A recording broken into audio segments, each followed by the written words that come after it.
سورہ فاتحہ 100 مرتبہ پڑھ کر جو دعا مانگی جائے وہ قبول ہوتی ہے۔ سورہ بقرہ کی تلاوت سے شیطان گھر سے بھاگ جاتا ہے۔ آیت الکرسی پڑھنے سے محتاجی دور ہوتی ہے۔ سورہ کہف کو ہمیشہ پڑھنے والا دجال کے فتنوں سے محفوظ رہے گا۔ والدین کی قبر پر ہر جمعہ سورہ یاسین کی تلاوت کرنے سے اس کی حروف کی تعداد کے برابر ان کے گناہ بخش دیے جاتے ہیں۔ سورہ الدخان پڑھنے سے مشکل دور ہوتی ہے۔ جو قریب المرگ ہو اس پر سورہ جاسیہ کا دم کرنے سے خاتمہ بالخیر ہوتا ہے۔ سورہ حجرات کا پڑھنا اور دم کر کے پینا گھر میں خیر و برکت کے لیے مفید ہے۔ سورہ قاف پڑھنے سے جو باغ ہوتے ہیں ان کے پھلوں میں کثرت ہوتی ہے۔ سبحان اللہ۔ سورہ رحمان 11 بار پڑھنے سے تمام مقاصد پورے ہوتے ہیں۔ سورہ واقعہ جو شخص روزانہ پڑھے گا اسے کبھی فاقہ نہ ہوگا۔ سورہ ملک کو ہر رات پڑھنے والا عذاب قبر سے محفوظ رہے گا۔ سورہ مزمل کو 11 بار پڑھنے سے ہر مشکل آسان ہو جاتی ہے۔ سورہ مدثر کو پڑھ کر حفظ قرآن کی دعا مانگنے سے قرآن کریم کا یاد کرنا آسان ہو جاتا ہے۔ جو بچے حفظ کر رہے ہیں ان کے لیے زبردست وظیفہ ہے۔ سورہ النازعات پڑھنے سے جاں کنی کی تکلیف نہیں ہوگی۔ سورہ دحا پڑھنے سے بھاگا ہوا آدمی واپس آ جائے گا۔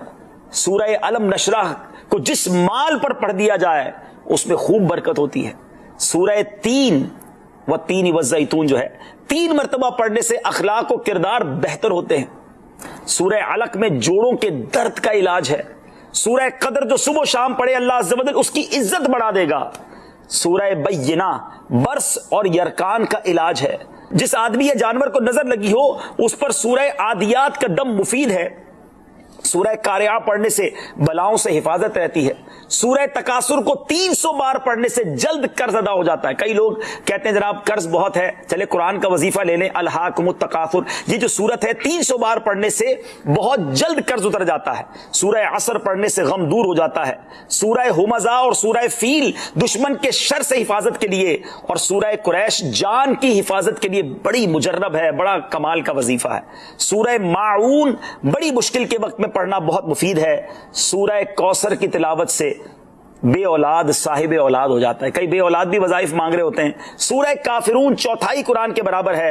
سورہ زلزال نصف قرآن کے برابر ہے۔ سورہ اخلاص 1/3 قرآن کے برابر ہے۔ اور سورہ فلق اور سورہ ناس سے جن اور شیطان اور حاسدوں کے شر سے حفاظت رہتی ہے۔